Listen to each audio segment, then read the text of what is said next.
Tuduhan ijazah palsu terus menjadi sorotan publik. Bahkan Ketua Umum PDI Perjuangan Megawati Soekarno Putri ikut bersuara dan menyindir Joko Widodo untuk menunjukkan ijazah aslinya. Penyelidikan polisi juga terus berlanjut. Lalu pertanyaannya, mungkinkah penegak hukum mampu membuktikan keaslian ijazah Jokowi? Pagi ini kita akan membahasnya bersama dengan sejumlah narasumber yang sudah hadir ke studio. Di antaranya adalah penggugat dari ijazah Jokowi. Sudah ada Mas Roy Suryo. Selamat pagi, Assalamualaikum Mas Roy. Waalaikumsalam warahmatullahi wabarakatuh, Mbak Adisti. Terima kasih sudah menyempatkan waktu sebelum ke Polda Metro Jaya. Betul, jadi ini eksklusif nih Kompas TV. Dapat slot persis nanti jam 10. Eksklusif Roy Suryo memberikan keterangan sebelum nanti diperiksa di Polda Metro Jaya. Nanti kita akan kulik. Sementara di lain sambungan daring ada Sekretaris Jenderal Barisan Rakyat Jokowi Presiden atau BARAJP, Relly Regan, yang nanti akan bergabung kemudian, dan juga ada pakar hukum pidana dari Universitas Jenderal Sudirman, Prof. Hipnu Nugroho. Selamat pagi Prof. Hipnu. Selamat pagi Mbak Adisti, Bang Roy, Mas Roy. Pagi Prof. Kita masih membahas soal gonjang-ganjing tuduhan ijazah Jokowi yang kita tahu ini terus berlanjut dan secara eksklusif begitu. Mas Roy Suryo memberikan keterangannya sebelum nanti akan diperiksa di Polda Metro Jaya. Tapi saya akan tanyakan dulu, Mas Roy, Anda nanti akan diperiksa ini sebagai apa? Ataukah memang sebagai saksi, sebagai penggugat, atau sebagai pelapor, atau kemudian panggilan klarifikasi? Nah, jadi judulnya yang tepat adalah undangan klarifikasi. Undangan klarifikasi. Ya, jadi judulnya undangan, belum berupa panggilan. Saya kira ini trik baru ya dari kepolisian, tapi kita hormati sebagai warga negara yang baik, saya datang karena sifatnya undangan. Tapi memang yang unik di dalam undangan itu ada nama pelapornya, yaitu Joko Widodo. Undangan klarifikasi atas pelaporan Joko Widodo. Ya, tapi tidak ada nama terlapornya. Tidak ada nama terlapornya? Iya, jadi ini aneh juga gitu loh. Jadi ini mungkin perlu ya dicermati baik oleh Kompolnas maupun nanti oleh Komnas HAM bahkan gitu. Karena meskipun tidak ada nama terlapornya, beberapa kawan seperti kemarin ada Pak Rizal Fadilah, ada juga Bu Kurnia, dan nanti juga ada Bu Dr. Tifa, dan juga sebelumnya ada juga Mas Michael yang tadi ada VT-nya, itu diperiksa sampai jam 10 sampai jam 11 malam gitu loh. Jadi saya kira ini perlu ada aturan yang benar ya, yang baku di kepolisian. Jangan sampai belum jelas ada terlapornya, belum jelas kasusnya apa gitu ya. Kasusnya kan udah ada pelapornya. Tapi di situ bahkan ada lokus dan tempus yang disebutkan ya pada tanggal tertentu definitif. Tapi pertanyaannya muter sampai ke jagat muter sana, dan ini saya kira nggak betul ya. Saya kira Kompolnas dan juga mungkin Propam atau bahkan Komnas HAM belum mencermati, karena tidak boleh warga negara biasa yang belum jelas diadukannya terlapornya siapa kok dia diperiksa sampai tengah malam. Tapi kalau kemudian Anda menyatakan tidak ada nama terlapornya, berarti tidak ada nama Anda di kolom terlapornya. Tidak ada. Tapi Anda akan tetap memenuhi sebagai warga negara yang baik, dan nanti akan saya sampaikan saya sebagai apa. Kalau itu sebagai terlapor ya berhak saya untuk tidak kemudian meneruskan ya keterangan, atau selaku misalnya saksi, tapi saksi atas nama siapa? Kalau itu misalnya atas nama saudara kita, kan kita nggak boleh bersaksi. Jadi buat apa berpanjang-panjang? Tapi sebelumnya sudah adakah kemudian komunikasi dengan pihak kepolisian terkait dengan untuk menanyakan, loh kok ini tidak ada nama terlapornya? Nggak apa-apa, karena mereka mengatakan datang aja Pak. Oke, kalau datang ya saya datang ya sebagai warga, sekali lagi sebagai warga negara baik. Jadi supaya tidak ada kasihan kan kayak rekan Abraham Samad ya, sampai detik ini Mbak itu belum terima undangan baik melalui WA tapi sudah disebut mangkir. Ini kan nggak bagus juga lah. Rekan Respon saya kira juga Dokter Respon, saya juga mendapatkan info beliau tuh belum dapat panggilan, jangankan fisik, WA pun belum ada. Tapi kalau nanti disebut dia sudah dipanggil. Tapi Anda sudah di WA? Kalau saya sudah terima WA, dan kemudian ditanya apakah bersedia datang, saya bersedia, nggak ada masalah. Tapi Anda sempat menanyakan mengapa kemudian tidak ada terlaporan namanya saya? Belum ketemu. Nanti pada saat ketemu dengan penyelidik atau dengan pemeriksa atau pengundang ya, saya sebut pengundang karena suratnya undangan, itu saya akan tanyakan. Seorang Roy Suryo nanti akan ke Polda Metro Jaya untuk memenuhi undangan klarifikasi. Betul. Pada pukul 10.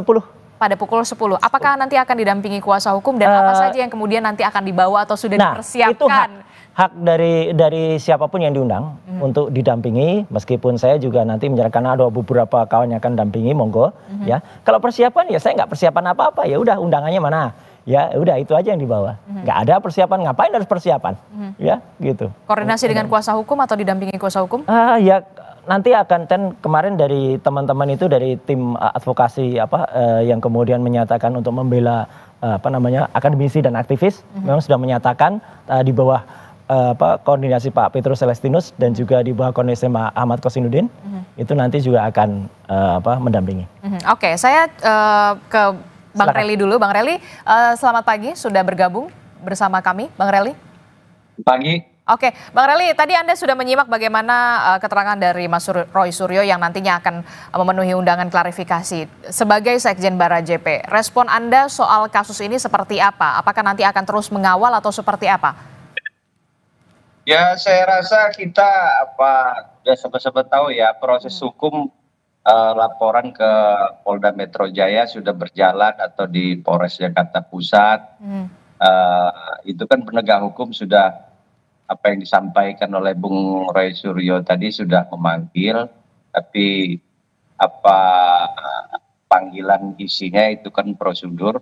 Saya rasa kalau kita sih kita serahkan saja ya kepada aparat penegak hukum. Nanti akan aparat penegak hukum kan akan melihat dari saksi-saksi ya, saksi terlapor atau saksi dari Pak Jokowi sendiri, bagaimana ijazah itu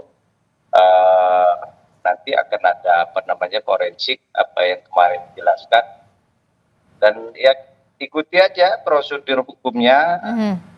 Bagaimana ya kita serahkan kepada pihak kepolisian sekarang ini, dan untuk proses mengawalnya ya kita sama-sama lihat tidak ada desakan atau meminta lebih keras, tapi ya proses hukum kita telah limpahkan, diserahkan. Itu aja. Oke, jadi Barajp mengikuti saja, kita serahkan semuanya ke dalam proses hukum, begitu ya. Saya ke Prof Hipnu dulu. Prof Hipnu, kalau dari saya ini dulu deh, undangan klarifikasi ini kan agak sedikit berbeda karena bukan panggilan pemeriksaan, undangan klarifikasi. Bisa jelaskan kepada kami yang mungkin belum terlalu tahu paham hukum, undangan klarifikasi ini sifatnya seperti apa nantinya begitu ya. Dan tadi juga Mas Roy Suryo juga mengatakan tidak ada tulisan terlapor atas nama Roy Suryo dan segala macam, walaupun memang ini sebenarnya teknis, tapi seperti apa sebenarnya, Prof Hipnu? Mbak Adisti, jadi dalam hukum acara pidana itu namanya adalah pemeriksaan pendahuluan. Pemeriksaan pendahuluan. Iya, pemeriksaan pendahuluan. Pemeriksaan pendahuluan itu ada dua, ada di penyelidikan, ada di penyidikan. Oke. Nah, hari ini kalau bahasanya klarifikasi, tampaknya masih penyelidikan. Apa itu penyelidikan? Adalah tindakan penyelidik untuk mengetahui suatu peristiwa. Apakah ini peristiwa pidana atau tidak? Nah, itu.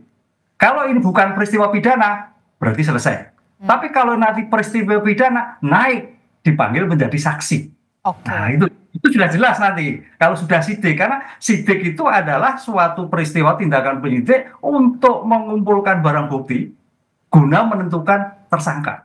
Jadi begitu sudah ada pemeriksaan, penggeledahan, kemudian barang bukti baru penentukan tersangka. Itu sudah penentuan panggilan sebagai saksi. Nah, sekarang tampaknya pandangan kami masih penyelidikan atas laporan seseorang. Sehingga peristiwa ini peristiwa pidana atau bukan peristiwa pidana, begitu. Oke, jadi memang ini adalah pemeriksaan pendahuluan. Tapi kemudian di sana tertera jelas pelapornya Joko Widodo, kemudian terlapornya masih kosong. Nah, ini gimana nih secara technically? Iya, kalau pelapor kan siapa saja bisa melaporkan. Tapi dalam konteks pelapor ini kan penyidik yang tahu apakah ini peristiwa pidana atau bukan. Nah, ini klarifikasi. Jadi kalau seandainya misalkan nanti hasil klarifikasi, oh ini tidak ada peristiwa pidana, sampaikan pada pelapor ini bukan tidak pidana ini, nah gitu. Atau nanti kalau sudah masuk, ini ada bukti-bukti terkait dengan apa yang dilaporkan, ya berarti masuk meningkat menjadi penyidikan. Nah disitulah nanti kalau kita mendengar istilah sprindik. Nah di dalam sprindik itu ditentukan siapa saja yang sebagai terlapor. Oke, biasanya untuk pemeriksaan pendahuluan ini dari pandangan Anda begitu kan, apa saja yang kemudian nanti menjadi objek begitu ya, walaupun tidak secara terperinci, tapi kita tahu secara garis besar juga kan seiring berjalan juga polisi juga lagi menunggu hasil laboratorium forensik atau lab 4 begitu untuk ada pembanding ijazah-ijazah teman Jokowi, kemudian juga rekan dari Jokowi di UGM. Nah, Anda melihatnya seperti apa? Langkah ini memang untuk mempercepat pemeriksaan atau undangan klarifikasi terhadap sejumlah orang atau seperti apa? Ya, karena ini ada laporan dari masyarakat, maka penyidik harus merespon sejauh mana laporan itu mempunyai kualifikasi delik atau bukan. Tadi itu kan. Nah, sekarang nanti lanjut kedua, yang dilaporkan itu objeknya apa? Nah, itu. Kalau objeknya itu adalah misalkan ijazah, ya mau tidak mau menurut kami menunggu dulu terhadap hasil pemeriksaan forensik. Kalau hasilnya nanti tidak identik, berarti begini. Kalau identik, berarti begini. Ini itu yang saya kira runtut gitu, Mbak. Jadi jangan sampai hal ini menjadikan melompat.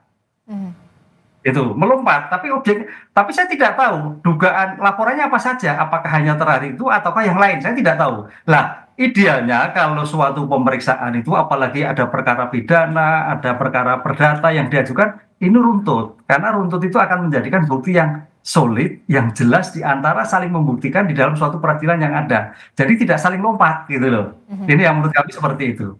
Oke, jadi dilihat runutannya begitu ya.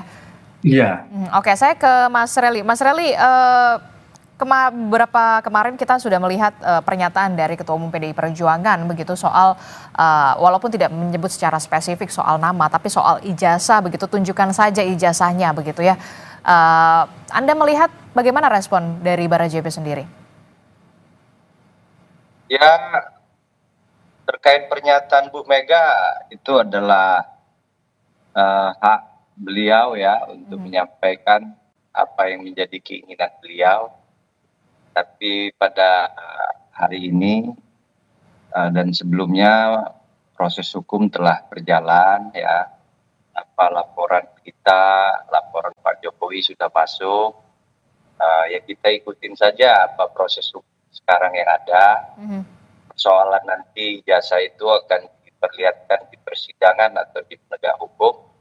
Nanti biar masyarakat sama-sama melihat itu, dan ini agar menjadi pembelajaran bagi kita semua, masyarakat Indonesia khususnya, bahwa ada spesifikasi atau profil hak-hak masyarakat atau rakyat siapapun untuk mengemukakan, menyampaikan hak-hak pribadinya ke muka umum itu bisa atau tidak, itu ya nanti aparat penegak hukum ya nanti setelah penyelidikan apa yang disampaikan oleh Profesor Ibnu tadi, nanti aparat penegak hukum akan melakukan pembantaran mungkin ya, dan bagaimana proses laporan ini baik dari masyarakat atau dari Pak Jokowi sendiri. Nanti ada saksi ahli, keterangan-keterangan. Nah, disitulah nanti apa di persidangan ya. Apa yang disampaikan Bu Mega, kita pada prinsipnya ya apresiasi, kita ucapkan terima kasih kepada Bu Mega. Mudah-mudahan dapat kita sampaikan saran pendapat kita kepada Pak Jokowi. Oke, Mas Roy, dengan adanya pernyataan dari Ketua Umum PDI Perjuangan Megawati Soekarno Putri yang dalam tanda kutip menyindir lah ya, walaupun tidak secara spesifik menyebutkan nama, Anda merasa terdukung? Bukan masalah terdukung ya, saya bersyukur makin banyak orang waras di negeri ini. Hah? Iyalah. Kenapa? Waras itu artinya bisa berpikir sehat.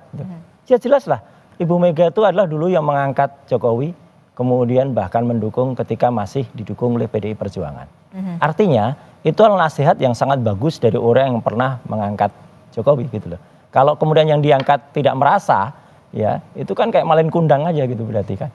Gitu. Jelas betul nih statement dari Ibu Mega, dan saya kira statement dari mostly ya orang kan udah banyak sekali. Saya kira Mbak Adisti dan pemirsa Kompas TV kan bukan hanya dari Ibu Mega statement semacam ini. Udah tunjukkan aja gitu. Kayak bahkan Barack Obama pun ketika disinggung dia tidak kelahiran Amerika, dia dengan langsung menunjukkan birth certificate-nya gitu, artinya kelahiran sertifikat. Dan saya kira ini kalau pikiran, sekali lagi saya ulangi, pemikiran orang waras ya seperti ini.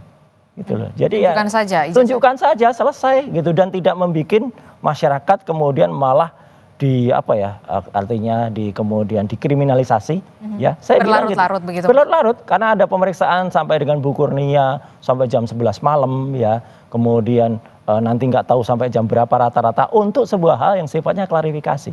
Dan sekali lagi tadi ada kalimat yang saya sampai tersenyum, ya, ada istilah pembantaran. Itu pembantaran tuh orang yang sakit kemudian dibantarkan ke rumah sakit gitu lah dalam sebuah pemeriksaan. Ini jauh sekali dari situ. Jadi artinya sekali lagi kalau soal Bu Mega, ya, kalau dia itu merasa bahwa dia dulu pernah dibesarkan dan dia tidak menjadi malin kundang, harusnya dia ikut saran dari Bu Megawati. Oke, tapi apa yang kemudian menjadi keyakinan Anda dan juga bersama rekan-rekan yang lain begitu yang juga kemarin juga sudah memenuhi undangan klarifikasi kalau ini ada yang dalam tanda kutip dugaan seperti tuduhan Anda begitu ya, ada yang tidak beres begitu. Iya, karena nggak beresnya begini.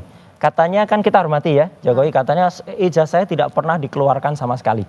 Ya gitu. Tapi bukannya kemarin pas di Bareskrim itu betul. Itu dititipkan Oke, untuk diberikan. Kita hormati itu. Tapi artinya berarti ada ijazah yang sebelumnya sudah keluar. Itu kan berarti kan bukan itu ijazahnya, katanya kan gitu. Oke. Nah, berarti ijazah yang pernah ditunjukkan oleh salah seorang kader partai, ya, itulah seharusnya justru terlapor. Dia harusnya disebut membuang hoax, ya gitu, atau kemudian menyampaikan hoax. Karena apa? Karena jelas betul yang dia sampaikan ini biar nggak ribut atau biar tenang lebarannya. Waktu itu tanggal 1 April dia bilang inilah yang asli. Itu dia bilang. Begitu dia bilang yang asli dan ternyata disebut itu bukan yang asli. Dr. Rismond, Dr. Roy, Dr. Tifa menganalisis yang salah. Lah berarti orang yang memastikan yang itu yang asli itu harusnya diperiksa dulu. Dan dialah sebenarnya bisa kena di dalam pasal 32 dan 35 Undang-Undang ITE. Kami ini kan tidak melakukan apapun terhadap ijazah itu. Tidak mengambah, tidak mengubah, nggak nambahin kacamata gitu ya. Kemudian tidak mengubah font gitu ya. Nah, tapi kalau pasal itu ditancapkan, itu yang nanti mungkin harus dipertanyakan oleh semuanya gitu ya. Kenapa sebuah pasal yang harusnya dikenakan pada kader PSI itu, yang dia menampilkan, membuat asli sesuatu yang sebenarnya tidak asli, katanya begitu. Itulah yang malah tidak kena. Justru kita yang sama sekali kita tidak menyentuh alat bukti elektroniknya, itu mau dikenakan dan itu kan tujuannya agar sanksi pidana yang sangat gede gitu ya, 8 tahun, 12 tahun, itu bisa jadi alasan untuk nanti melakukan tindakan lebih jauh. Tapi nggak apa-apa lah, sekali lagi biar masyarakat melihat ini, jadi makanya saya datang, bahkan diundang Kompas TV pun pada saat-saat yang orang bilang, oh saatnya kritis banget Mas, itu waktunya mepet gitu. Enggak, saya hormati media seperti Kompas TV dan juga media yang lain termasuk podcast, kayak podcast Sentana kemarin dan podcast yang lain kayak Abraham Samad, podcast Diskursus, podcast Forum gitu ya. Untuk kemudian menyampaikan ini kepada masyarakat dan podcast-podcast ini adalah selaku pilar keempat dari demokrasi. Oke. Gitu. Mereka hanya menyampaikan informasi yang seharusnya diketahui oleh masyarakat, termasuk Bu Mega. Kalau Bu Mega misalnya tahu itu sudah ditayangkan, ya sudah selesai gitu loh. Tapi bagaimana respon Anda ketika kemarin adik ipar Jokowi kemudian membawa itu ke Bareskrim begitu, kemudian apakah Anda juga punya keyakinan kuat tentang apa yang sudah Anda katakan pada Oke, kita hormati semua. Jadi bahwa Pak Wahyudi atau siapa gitu namanya kemarin adik ipar atau adiknya Iriana itu bawa, meskipun itu agak lucu gitu. Artinya kan harusnya dia itu dipanggil gitu ya. Dipanggil kemudian ada proses penyitaan gitu. Ini kan kemarin hanya ditunjukkan ketika dia datang. Tapi oke lah, itu kita hormati semua. Kalau moga-moga tadi Bareskrim kemudian nanti dalam platformnya itu meneliti itu. Tapi menarik kemudian pendapat dari Prof. Hipnu juga gitu di Kompas beberapa waktu yang lalu. Kalau kemudian itu nanti akan disandingkan atau harus ada misalnya harus ada pembanding gitu. Saya pernah menyatakan pembanding sebaiknya yang netral dari luar. Kalaupun tidak, ijazah itu harus bisa ditampilkan oleh lapor. Misalnya ya, ditolak nggak usah ada pembanding. Oke, tapi ijazah itu kan diperiksa oleh lapor. Supaya jelas, ijazah itu harus tampilkan. Kemudian keterangan dari lapor tidak boleh hanya satu kalimat saja, misalnya yang otentik atau identik. Mbak pernah nggak? Misalnya kita diperiksa kesehatan. Ya, pemeriksaan dari lab manapun kan jelas, misalnya SGPT berapa, SGOT berapa, jelas detail kan. Kan kita nggak mau terima aja misalnya Anda sehat gitu. Sehatnya kenapa? Gitu, atau Anda kurang sehat. Nah, situ jadi nanti terperinci. Harus terperinci kertasnya terbuat apa, nanti hasil carbon datingnya kayak apa, tinta setidaknya ada 5 tinta di situ. tinta pertama itu tinta cetaknya menuliskan ijazah, kemudian telah diberikan bla bla bla bla, kemudian nama cetak itu. Kemudian tinta yang kedua itu tinta nuliskan nama, ya, oleh si penulis nama. Itu juga tintanya beda. Tinta ketiga itu adalah tinta tanda tangan tanda tangan rektor dan juga tanda tangan dekan. Itu tintanya pasti lain-lain. Tinta yang keempat, tinta yang kemudian untuk logo UGM yang sifatnya itu adalah warnanya emas gitu ya. Nah, tinta selanjutnya adalah tinta berupa cap dari fakultas yang ada. Nah, itu harus ada keterangannya masing-masing. Tinta terbuat dari apa namanya, kimianya apa, unsurnya apa saja. Kalau tidak serinci itu, ya, kalau kemudian tidak ada pembanding, ya, masyarakat akan menilai ini pemeriksaan lab 4 kok kayak gini gitu, kok abal-abal gitu loh. Tapi kalau itu ada, saya hormati lab 4, ya gitu, dan biarkan itu akan menjadi diskursus di masyarakat. Oke, baik. Secara terperinci harus benar-benar secara transparan, detail begitu ya, disampaikan kepada masyarakat. Tapi kemudian yang jadi pertanyaan Prof. Hipnu, kasus semacam ini bagaimana sebenarnya nanti mekanismenya begitu? Apakah dimungkinkan apa yang disampaikan oleh seorang Roy Suryo, pihak kepolisian akan secara detail begitu ada pembandingnya begitu, menyampaikan soal bagaimana hasilnya, tidak hanya otentik atau tidak otentik begitu ya, tapi juga secara terperinci dijelaskan kepada publik secara gamblang begitu, jadi kemudian tidak berlanjut dan tidak berlarut-larut. Mungkinkah demikian bisa nanti akan dilakukan oleh polisi? Tapi jangan dijawab dulu Mas Hipnu, kita akan kembali usai jeda dan temukan jawabannya sesaat lagi.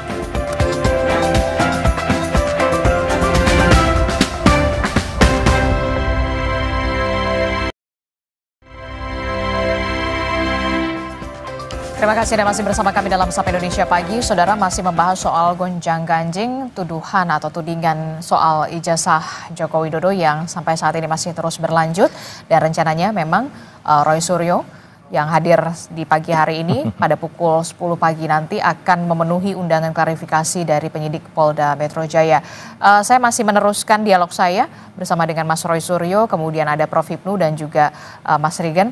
Saya ke Prof. Hipnu dulu. Prof. Hipnu, setelah mendengar penjelasan dari Mas Roy, untuk sebenarnya permasalahan ini baru pertama kali terjadi besar di Indonesia atau kemudian sebelumnya sudah pernah ada case semacam ini, dan nanti akan seperti apa? Mungkin nggak kemudian pihak kepolisian begitu ya, polisi menyampaikan secara gamblang dan secara terperinci detail hasil laboratorium forensik, ataukah cuma nantinya hanya otentik atau tidak otentik? Akan seperti apa nanti mekanismenya untuk bisa transparan? Itu Mbak. Betul, jadi memang dugaan itu kan 263. Jadi 263 itu ada dua norma, membuat surat palsu atau memalsukan surat. Gitu. Kalau membuat surat palsu itu dari tidak ada menjadi ada. Tapi kalau memalsukan surat itu adalah ada poin-poin yang dipalsukan. Misalkan tadi memang betul, misalkan nanti dalam suatu ijazah itu kan ada kop suratnya, ada tanda tangannya, ada jenis tintanya, ada jenis nomornya, dan sebagainya. Itu akan dilihat semua. Mana titik-titik yang palsu, tidak identik, istilahnya tidak identik. Nah, itu yang terkait dengan memalsukan surat, bukan membuat surat palsu. Kalau membuat surat palsu, kayaknya kemarin UGM sudah menjelaskan, kan itu. Wah, ini ada dan sebagainya. Nah, sekarang terminologi yang kedua, memasukkan surat. Nah, dalam kasus seperti ini banyak Mbak, tapi pelakunya adalah orang-orang biasa. Gitu. Orang-orang biasa terkait dengan surat, dengan akta otentik, kan gitu, dengan sertifikat, kan banyak itu Mbak sekarang abal-abal itu kan. Nah, tapi ini permasalahannya adalah Pak Jokowi, mantan presiden. Ini yang jadi problem kan seperti ini. Kan, mendapatkan atensi seluruh Indonesia. Iya, kan ini suatu luar biasa. Belum bicara nanti dampaknya, belum kita bicara integritasnya, belum kita bicara banyak sekali kaitannya dengan permasalahan-permasalahan yang kehidupan berbangsa dan bernegara ini. Inilah yang saya kira menjadikan problem besar. Memang betul tidak semudah, ini mudah, tapi dampaknya luar biasa. Itu yang menyangkut subjek hukumnya. Kalau yang biasa, subjek hukumnya biasa, antar orang, memasukkan sertifikat, memasukkan tentang keterangan-keterangan yang lain itu banyak terjadi, dan itu bisa diuji semua di lab 4 kan itu. Nah, pertanyaannya memang betul, jadi karena ini menyangkut masalah suatu orang besar, dan ya mudah-mudahan nanti Baris Krim bisa menjelaskan secara detail. Dan ini saya kira Bang Roy nanti bisa menanyakan kembali kenapa seperti ini, angkanya seperti ini kan itu. Ya. Karena dalam putusan Mahkamah Konstitusi itu memang setiap saksi, tapi di persidangan ya nanti ya, setiap saksi yang diminta baik oleh penuntut umum, baik oleh penasihat hukum, hakim wajib memanggilnya untuk bisa menjelaskan dari kalimat-kalimat yang sedang diperiksa. Ini yang saya kira objektivitasnya nanti ke sana. Mudah-mudahan nanti objektif sehingga menjadi terang benderang permasalahan seperti ini gitu, Mbak. Atau kemudian dengan kata lain begini, membuka forum begitu ya, ketika ada Mas Roy Suryo, kemudian ada Pak Jokowi dan juga beberapa ahli, mungkin tidak masuk sampai ke ranah pengadilan begitu, cukup sampai di pembuktian, klarifikasi lah ibaratnya, mungkin nggak semacam itu, atau kemudian ada hal yang lain begitu untuk treatment untuk yang ini gitu loh, secara hukum. Iya, kalau sekarang itu penegak hukum kan mencoba alternatif penyelesaian yang tepat, cepat. Dan gitu kan, tepat dan cepat. Nah, oleh karena itu seperti sampaikan Pak Bu Megawati, kalau sudah disahkan semua lihat sudah selesai, kan gitu kan. Saya kira ini buktinya ke sana. Jadi kalau sudah diserahkan, kemudian semua pihak melihat dari pihak-pihak yang terkait tergugat sudah clear lah, sudah asli. Kenapa mesti sampai pada suatu tindakan yang lain? Ini yang kira suatu yang gampang, tapi karena menyangkut subjek orang besar yang menjadikan seperti ini. Apalagi memang kemarin tidak segera disampaikan. Lupa kalau segera disampaikan mungkin tidak sampai berkepanjangan seperti ini. Gitu, Mbak. Oke, jadi sebenarnya bisa lebih cepat begitu ketika bisa segera disampaikan gitu, biar bisa tidak berlarut-larut begitu ya. Betul, sampai Bu Megawati seperti jelas itu sudah masa sepele ke seperti itu, tapi luar biasa. Ini kalau sampai terjadi seperti itu, Mbak. Karena orang besar ini. Saya meminta respon dari Bara JP dulu deh. Gimana ini sebenarnya kan sesimpel itu aja gitu, ditunjukkan tidak sampai berlarut-larut begitu, tidak memakan waktu, ditunjukkan saja, diperlihatkan kalau memang benar, kebenaran itu memang nyata adanya begitu. Respon Bara JP. Ya, sebetulnya kan ini sudah lama ya apa yang disampaikan oleh tadi. Sudah lama Pak Jokowi dari dia presiden periode pertama sampai periode kedua sampai akhir masa jabatannya kemarin, ini dibiarkan dan tidak ada juga dilakukan apa kita atau relawannya atau Pak Jokowi sendiri melaporkan kan, artinya itu hak pribadi beliau, dan untuk menyampaikan memperlihatkan bahwa ijazah beliau itu sudah dilakukan dari beliau sebagai wali kota, sebagai gubernur, itu waktu itu Pak Roy Suryo itu Pak Menteri waktu itu, waktu Pak Jokowi gubernur, terus presiden, dan itu ada proses yang dilakukan tahapan-tahapan baik di KPU ya ataupun di kepolisian untuk mengurus pencalonan beliau. Jadi saya rasa keabsahan itu yang bisa menyatakan apa yang disampaikan Pak Jokowi waktu itu, yang berhak itu saya untuk menyampaikan atau tidak itu saya, atau saya akan sampaikan itu, yang meminta tuh nggak boleh. Apa waktu itu ada rombongan TPA apa ya yang ke rumah Pak Jokowi di Solo, sudah disampaikan waktu mereka meminta ijazah Pak Jokowi ke rumah Bapak di Solo, dan beliau enggan memperlihatkan, tapi setelah itu diperlihatkan kepada wartawan. Artinya sekarang proses hukum telah berjalan, telah saudara Roy Suryo hari ini minta keterangan atau dipanggil sebagai apa, itu prosesnya penegak hukum lah yang tahu. Untuk tanggapan kita dari Bara JP, ikutin saja, dan kalau memang merasa itu salah atau benar, apa salahnya sih kita minta maaf. Ya saya rasa nggak ada ya, kita ini juga sama-sama warga negara yang baik. Pak Roy Suryo juga, apa yang didaung-daung Pak Suryo dan kawan-kawan. Jadi kalau memang dapat keterangan dari unggahan atau pernyataan Ya, kita kan manusia biasa ya, tapi kembali lagi kepada Roy Suryo dan kawan-kawan. Jadi Anda menginginkan seorang Roy Suryo ketika memang ada kesalahan begitu meminta maaf secara langsung begitu atau kemudian di depan publik begitu? Ya, saya tidak sampai ke pernyataan sejauh ini ya, kalau tidak Roy Suryo dan kawan-kawan itu merasa bahwa ini mereka kan mendapat unggahan dari saudara Sandi ya. Nah, itu. Sebelum Justru dia itu yang salah. Dan saya rasa yang disampaikan Bu Mega itu kan saran pendapat yang bagus. Nah, sekarang Roy Suryo dan kawan-kawan, ya kita sama-sama manusia biasa. Roy Suryo ini mantan pejabat, mantan tokoh, Pak Jokowi juga presiden 2 periode. Sebetulnya ini karena ada keinginan untuk menyampaikan ini mungkin beda caranya ya. Saya rasa hal-hal seperti ini tidak perlu diulangi lagi lah. Cukup sampai di sini buat pembelajaran. Nah, sekarang apa yang dihadapi ya hadapin aja dulu ya. Tapi ya jangan terus kita seolah-olah kita menyatakan diri kita betul, benar.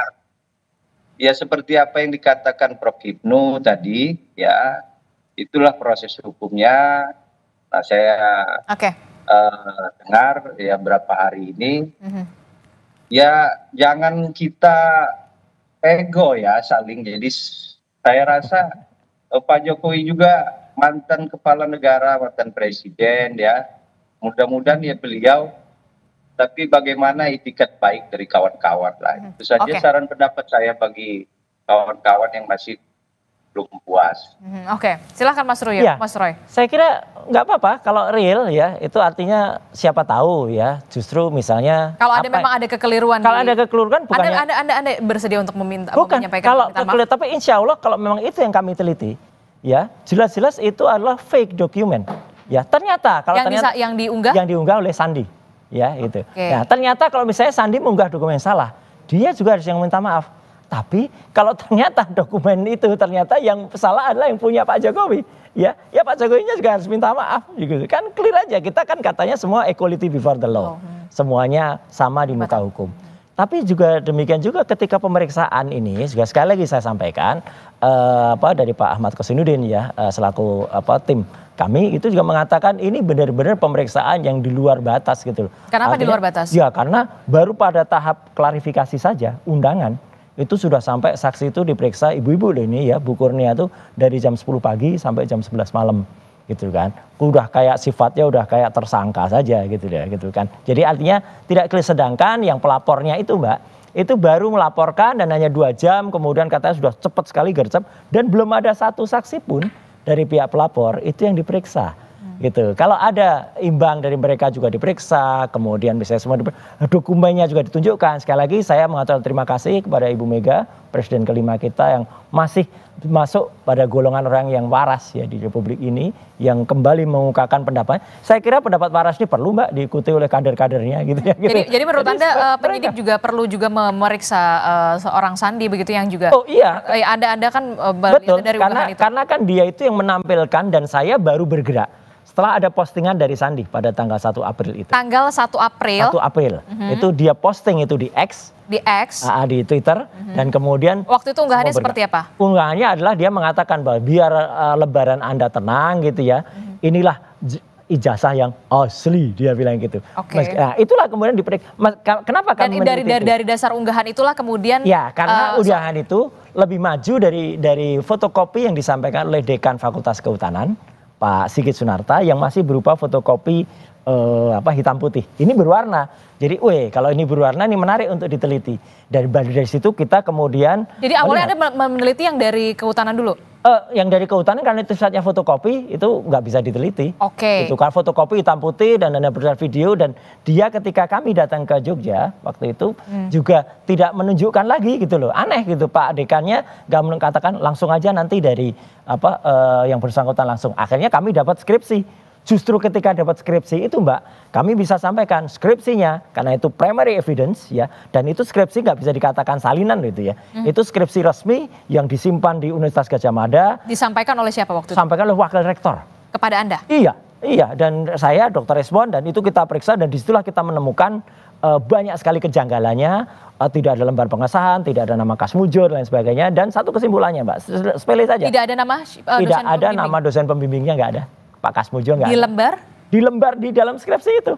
Kan aneh gitu. Yang namanya dosen pembimbing, meskipun itu bukan dosen pembimbing akademik ya, misalnya ya, meskipun itu dosen pembimbing skripsi, meskipun sekarang ada juga kayaknya ada sinkronisasi, tadinya dosen skripsi loh ya, terus sekarang dikoreksi jadi oke lah, tapi tidak ada lembar pengujian. Dan kesimpulannya kita jelas, kalau dari sebuah telur yang busuk, anggap aja skripsi ini busuk, tidak mungkin menghasilkan hewan atau ayam yang bagus.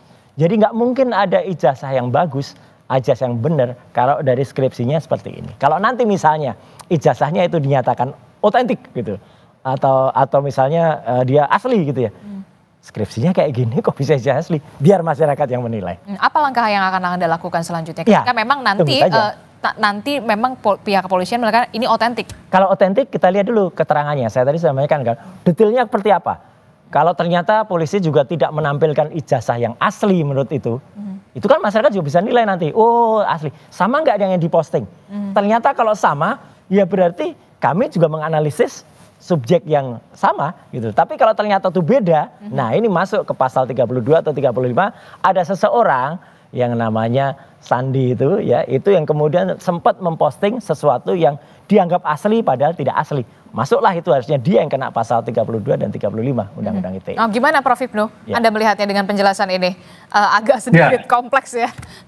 Betul Mbak. Jadi apa yang disampaikan Bang Suryo, ini penyidik harus hati-hati. Ya. Jangan sampai istilahnya ada kesesatan objek. Sip.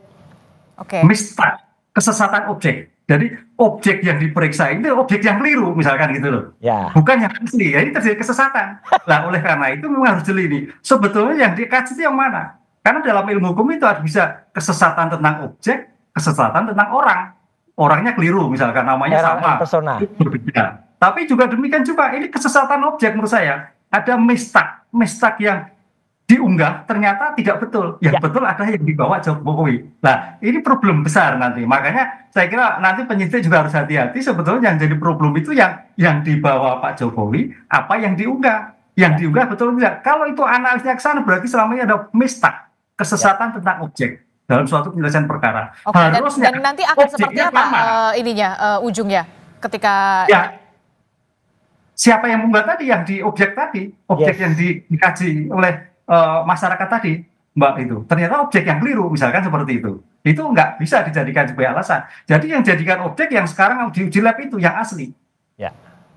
Sejauh mana keaslian lagi yang dipertanyakan Bang Roy kan seperti itu. Ya. Ini saya kira penyidik harus catatan tertentu, ini tidak menjadi suatu problem di persidangan yang berlari-lari lagi karena dua objek yang berbeda dalam objek asli dan objek yang unggahan.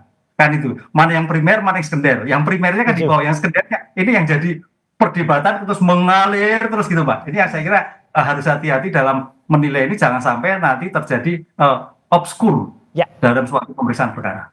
Dimungkinkan nanti akan ada membuka opsi, mungkin akan ada undangan klarifikasi juga kepada seseorang yang memang waktu itu mengunggah. Iya harus menurut saya. Bagaimana Prof Hipnu Anda menilainya? Iya. Dalam hukum pidana kan mencari kebenaran material, Mbak. Kebenaran sebenar-benarnya. Sehingga semua yang mengetahui keadaan terkait dengan dugaan ijazah, semua harus dipanggil diklarifikasi. Gitu. Oke. Terakhir saya mau apa yang harus dilakukan oleh polisi? Jangan sampai kemudian ini berlarut-larut, termasuk juga soal kehati-hatian, Prof Hipnu. Ya, ada dua dimensi ya terkait dengan tadi Bang Fel menyatakan kan delik aduan. Siapa tahu ini selesai kan itu, bahwa ternyata apa yang dilakukan keliru. Boleh itu clear karena namanya delik aduan sampaikan Pak Jokowi itu kan delik yang diteruskan atau tidak tergantung pada pengadu. Oke. Itu yang pertama. Tapi kalau delik terkait dengan laporan ini menguji tentang ijazah asli ya berjalan. Berjalan karena itu laporan masyarakat yang merupakan delik umum. Delik umum itu tanpa ada pencabutan terus berjalan untuk menguji keabsahan. Tapi dari diskusi hari ini saya melihat ada dua sumber pokok, mana yang asli, mana yang tidak, yang jadi subjek pembicaraan yang mana. Ya. Ini yang saya kira harus sinkronkan, sehingga harus teliti betul siapa yang sebetulnya bertanggung jawab atas kasus ini, menjadikan suatu perdebatan panjang. Oke, terakhir untuk Bang Rally. Ya, Bagaimana? ya kita apa tadi yang disampaikan oleh Prof. Hipno, apa ya saran dan pendapat hukum beliau itu sudah dikemukakan bahwa aparat penegak hukum itu adalah proses yang harus dilakukan oleh aparat penegak hukum, dan untuk kawan-kawan ya Roy Suryo dan kawan-kawan ya ikutin aja proses hukumnya, yaitu aparat penegak hukum. Dan kalau ada itikat baik mengenai yang asli atau tidak asli itu, saya rasa hal manusiawi ya, kalau Pak Suryo bisa juga nanti menyampaikan permintaan maafnya, baik secara lisan, elektronik, dan kalau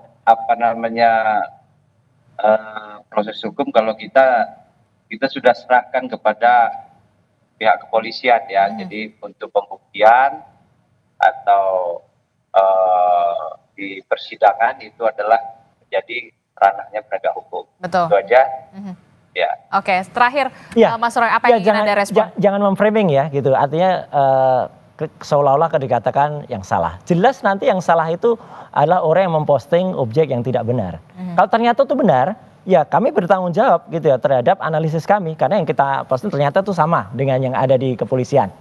Jadi kan ini clear. Kalau clear yang kita periksa sudah benar. Tapi kalau ini ternyata kemarin salah. Nah justru orang yang salah itu yang kemudian harus minta maaf. Tapi kalau ternyata hasil dari kepolisian. Tapi berarti Anda juga tidak mau minta maaf begitu ketika? Bukan, maksudnya gini. Yang salah harus minta maaf. Anda itu tidak setuju. mengaku salah. Karena yang kami periksa itu. Menelisik dari data yang salah. Bukan, karena data itu dikatakan asli. Oke. Iya kan, orang yang dan dia sempat mengatakan ini data dari sumber yang otentik, sumber yang dipercaya gitu. Setelah ketemu di salah satu podcast baru dia ngaku itu nggak dapat dari Pak Jokowi asli. Saya langsung bilang, nah Anda berarti nyebar hoax kalau gitu yang terjadi, gitu kan? Gitu karena kalau itu tidak benar. Tapi oke lah, kita lihat saja nanti Mbak. Gitu. Artinya kami tetap menyampaikan ini berdasarkan ilmu pengetahuan dan kali lagi ini berdasarkan Undang-Undang Keterbukaan Informasi Publik. Masyarakat harus tahu. Apalagi ijazah itu adalah bukan yang dikecualikan menurut dari undang-undang itu dalam pasal 17. Ya, clear betul kalau itu dan bukan termasuk dalam Undang-Undang Nomor 27 pasal tahun 2022 itu bukan termasuk perlindungan data pribadi. Tidak ada data pribadi apapun seperti misalnya NIK dalam KTP dalam ijazah itu. Apalagi di skripsi. Skripsi itu adalah bahan publik untuk kemudian diketahui dan skripsi itu yang kami periksa adalah primary evidence. Kalau itu nanti dikatakan, oh skripsinya bukan yang itu. Nah satu lagi berarti yang telah memberikan bukti yang tidak benar, yaitu UGM. Makanya kan ini ada gugatan juga terhadap UGM, termasuk gugatan kepada Pak Kasmujo, yang dia mengaku tadi katanya dosen pembimbing skripsi, ternyata kemarin mencoba sekarang digeser, dikoreksi menjadi dosen pembimbing akademik, padahal jelas betul yang dikatakan tahun 2017 dulu oleh Pak Jokowi, dia adalah pembimbing skripsi. Gitu. Jadi kan kalau pembimbing skripsi harusnya ada di skripsi. Jadi kenapa saya harus mengatakan skripsi? Karena kalau skripsi itu 99,9% ya itu kami benar-benar meriksa dari primary evidence. Kalau ijazah oke lah, kalau itu dikatakan ijazah, oh itu bukan ijazah yang asli. Meskipun itu kami percaya tadinya oleh Sandi. Tapi kalau itu ternyata nanti dari tempat Pak Jokowi itu yang asli, nggak apa, harus dipublish. Sehingga dengan demikian hasil dari publikasi itulah yang kemudian boleh jelas dan kita boleh meneliti. Karena dia adalah tokoh publik, pejabat publik, dan kita adalah warga akademisi, warga yang melihat itu secara saintis, dan pernyataan bahwa palsu tidak palsu, Mbak. Sekali lagi, ini adalah pernyataan akademik, pernyataan ilmiah. Ada yang namanya fake, not fake. Ada yang namanya match, mismatch. Ya. Jangan kemudian itu palsu, itu melanggar. Enggak, ini adalah definisi dalam ilmu pengetahuan. Oke, Anda siap untuk menempuh? Oh iya, harus. Kalau semua siap, harusnya itu akan bagus. Tapi kalaupun tidak, ya ikuti saja saran Bu Mega, tampilkan saja selesai gitu. Dan itu disampaikan oleh Bu Mega kemarin ketika launching buku secara ilmiah di BRIN. Jadi saya kira ini dalam kajian ilmiah juga gitu. Oke, baik. Kita akan tunggu bagaimana kelanjutan dari kasus ini dan juga undangan klarifikasi yang nanti Anda penuhi di penyidik Polda Metro Jaya. Terima kasih Mas Roy Suryo telah bergabung bersama kami. Kemudian Prof. Hipnu, terima kasih.